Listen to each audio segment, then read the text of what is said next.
Vad säger ni killar? Ska vi börja köra nu då? Yes, nu börjar vi kasta. Då är vi igång! Ja, krokat för 4. Bra gjort Freddy! Snyggt! Fan vad kul! Mitt fel är mina fingrar.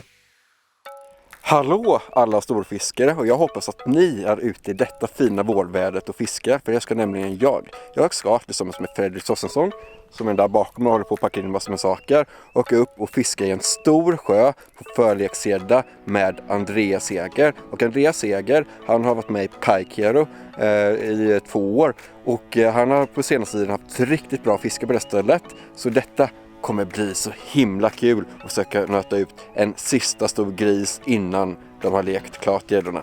Hur taggad är du Freddy på att nöta gris i 3 dagar? Till 1000.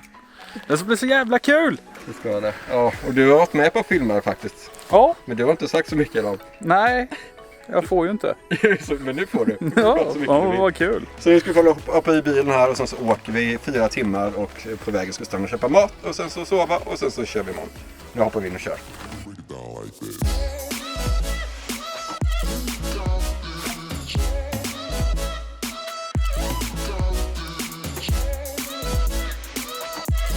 Nu är vi äntligen efter ungefär 4 timmars bilfärd framme här där vi ska bo. Och vi ska faktiskt bo i en stuga här som vi får låna av Andy från Sportfishing Dalsland. Är det någon hemma? Tjenare. Tjena, allt bra? Det är bra. Är du redo inför imorgon? Ja. Snart då. Jag har riggat upp allting. Är det fin stuga? Ja, tycker jag. Då tar vi bara stäng in sakerna för jag vill sova. Yes, det gör vi. Trevligt att träffas förresten. Ungefär. Tjena! Tjena, Andreas. Freddy. Då har vi riggat klart allt för imorgon och vi är nog trötta allihopa, haft långt att resa, så vi går och lägger oss nu så syns vi imorgon. Det gör vi. Godnatt.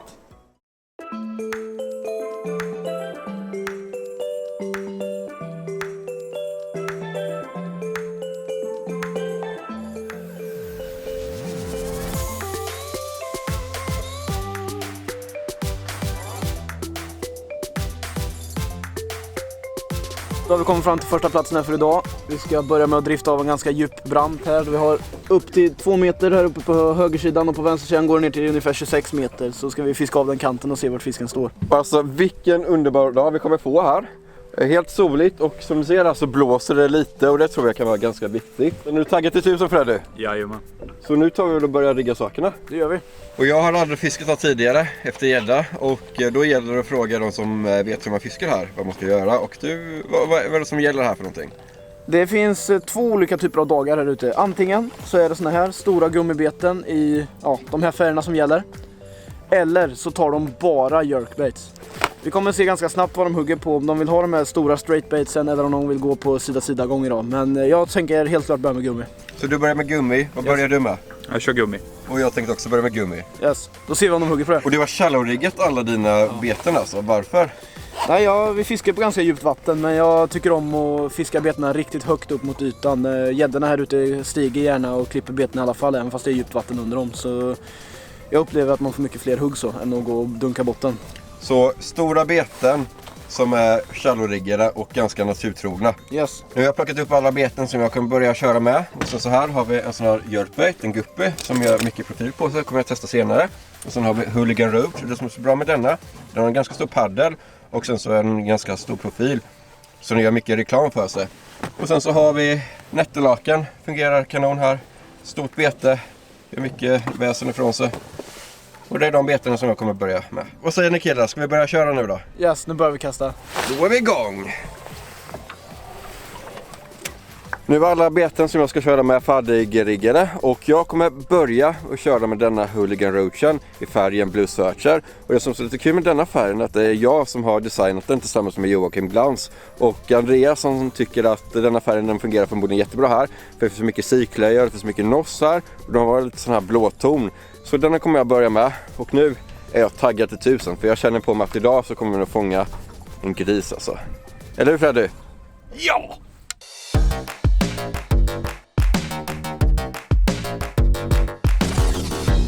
Bättre. Ja, har du fisk? Ja. Det är fan grymt alltså. Är det fin? Ja, den är nog helt okej. Med hoven? Den ligger bakom den. Freddy, hovan. Hoven Freddy.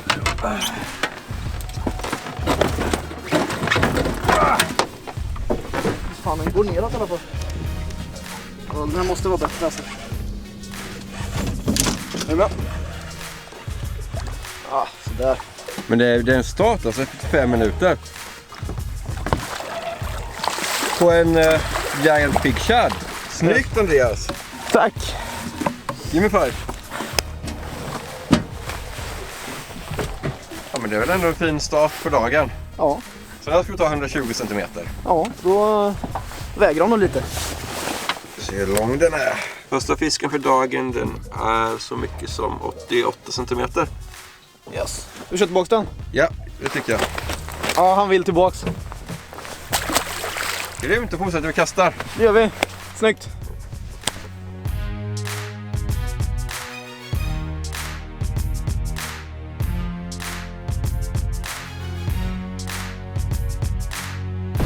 Small på en åt haven. Den där är bra. Small på en liten gädda här. Den är fin va? Åh, du, bara. Det är bra du. Fan vad du köttlar på här. Ta den nu direkt. Ja, är det en meter? Grymt. Snyggt! Snygg övning. Ja.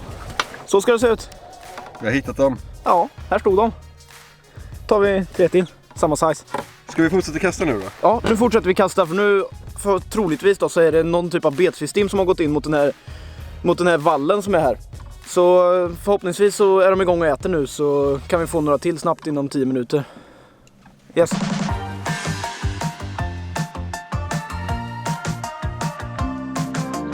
Nu har vi stått här och kastat några minuter efter att vi hovar den här gäddan men det verkar inte hugga något mer nu, ingen mer aktivitet så då tar vi upp gäddan och kollar hur fin den är. Ser redan nu att det är väldigt mycket iglar på fisken. Har den lekt eller inte?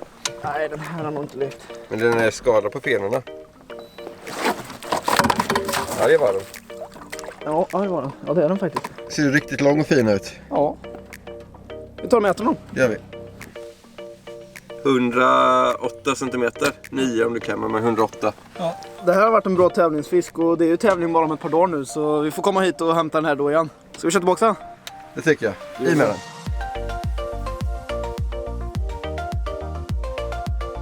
Även om det är helt spegelblankt så har vi faktiskt ändå haft en hyfsad start. Eller du har haft en hyfsad start. Ja. Du har kört på bra. Jag och Fredde, men vi känner att jag och Fredde vi måste lära oss hur man ska fiska här först. Vi sparar oss till den stora. Exakt, vi tar bara en 10 eller ingenting alls.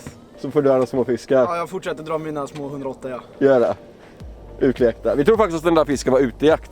Den hade nog gått ut och börjat äta lite igen så den hade lite men den hade nog lekt för någon vecka sedan. Men så här är det man fiskar som tar stort vatten som vi gör just nu där det är massor med olika djup. De leker under en väldigt lång tid. Så en del gäddor kan leka en månad tidigare än andra gäddor. Ja. Så även om det är någon gädda som är lekt nu så kan vi även ha chans till en riktigt stor tjock. Men här tror jag även att vi kan få förleksgäddor för vi står på en sån mellanstation innan de går in och leker i vikarna. Så här kommer de gå ut direkt för att äta när de har varit inne och lekt men de kommer även stanna här innan de går in i vikarna så vi kan nog få en del förlekare också här ute. Det är bra, så förlekare som är tjocka och sen så efterlekare med hårda hugg. Yes. Jag bara fortsätter kasta.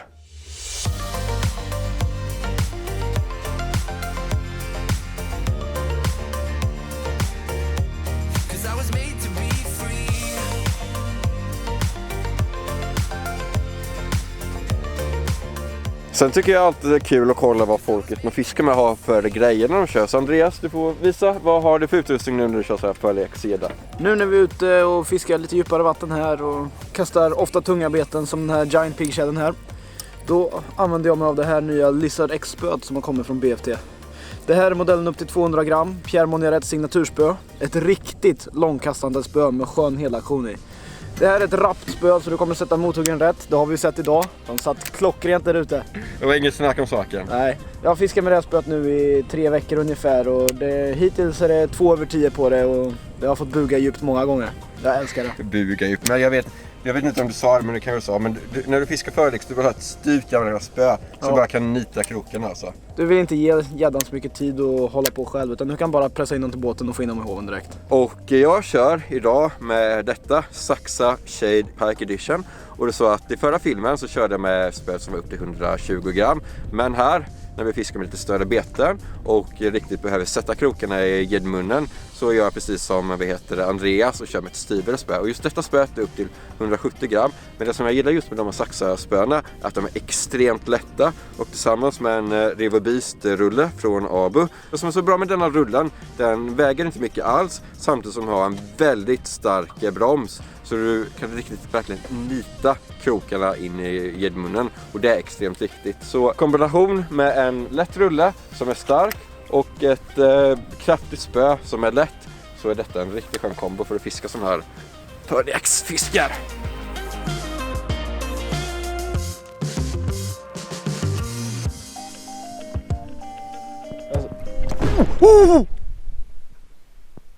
Det där. Vänta, jag måste snacka. Jävlar vad den högg! Jag bommade ett sånt jäkla hugg nyss. Jag har stått här och haft ganska segt länge nu. Så kom vinden tillbaka här precis, och så kom vi upp mot hotspot här och sen bara smällde det i. Total bommade den. Det slackade i bra i linan, men jag bommade mot hugget, så det var inget roligt. Man blir fan lite skakig nu alltså. Det är helvete, den sög i bra. Det var ingen kul att bränna en sån nu. Behöver en fisk nu, lite självförtroende tillbaks. Så här är det, att det är ganska krävande att stå här och nöta på en sjö som man aldrig kört det tidigare. Och sen så får du, Andreas, ett par hugg, och Freddy känner typ ingenting. Men så här är det oftast när man kommer till en ny sjö och man nöter efter stor gädda. Det gäller att få självförtroende i det man gör och verkligen tro på att man fiskar rätt. Och det är då som man börjar få huggen. Ja, det här är tufft. Det är tufft. Men vi är sura. Gamla gubbar. Envisa som saltfläsk. Och så håller jag på att byta beten fram och tillbaka hela tiden, så att man kan byta koden. Det är bara att nöta på sådana här sjöar. Och sen så brukar det alltid gå bättre dag nummer 2.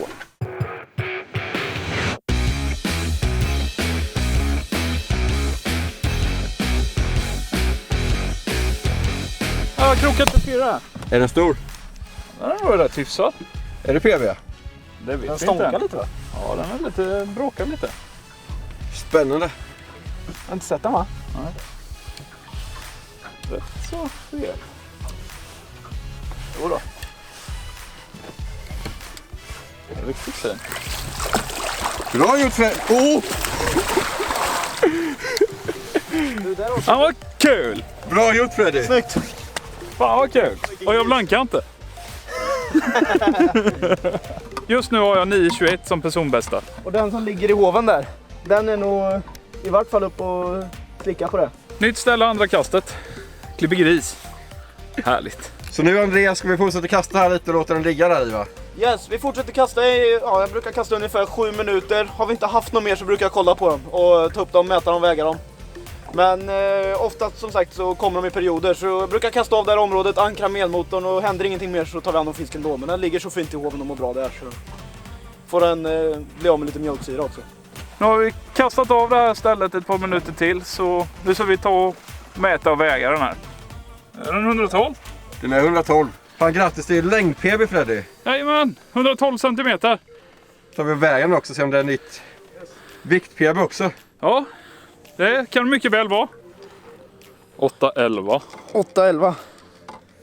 Ja, lite mindre än vi trodde. Men, Betydligt mindre. Men det är fortfarande ett längdpers. Jättefin fisk. Så nu får hon gå tillbaka. Simma hem. Bli ännu större. Så kan man också göra. Ja, den simmar ju tillbaka i alla fall. Nu simmar hon hem. Det är bra, fortsätter vi kasta. Tar vi en till. Vi pratade ju om detta innan, men det är så att eftersom denna sjön är så himla stor så är det jättemycket olika vattentemperaturer i hela sjön. Och den här fisken, den hade inte lekt, men vi tror inte att den hade byggt på sig några romsackar heller. Det är fortfarande så tidigt så att det finns allt ifrån de gäddorna som står ute och äter norsk fortfarande, och då kan de fortfarande vara tomma i magen som den där var. Den har inte fått rom än, utan den kommer att bygga på det de kommande veckorna här nu, och kanske leka om 2-3 veckor framåt. Så förleksfisk går alltid att få, men den där var lite för tidig. Det var det. Men det är bara att nöta på. Nu har vi hittat ett ställe som förmodligen håller fisk här alltså. För att det var ju, Freddy fick det ju på första kastet, eller andra kastet. Yes. Och de ställen som vi testat under dagen var ett helt Sämst. Ja, men det brukar ofta vara så när man kommer till de här områdena som håller fisk så brukar man få bekräftelse ganska fort. Så nu kör vi stenhårt på det här området i några timmar. Det är inte mitt fel, det är mina fingrar som är... Inte mitt fel, det är mina fingrar. Nej, det är inte mitt fel, det är Freddys gädda.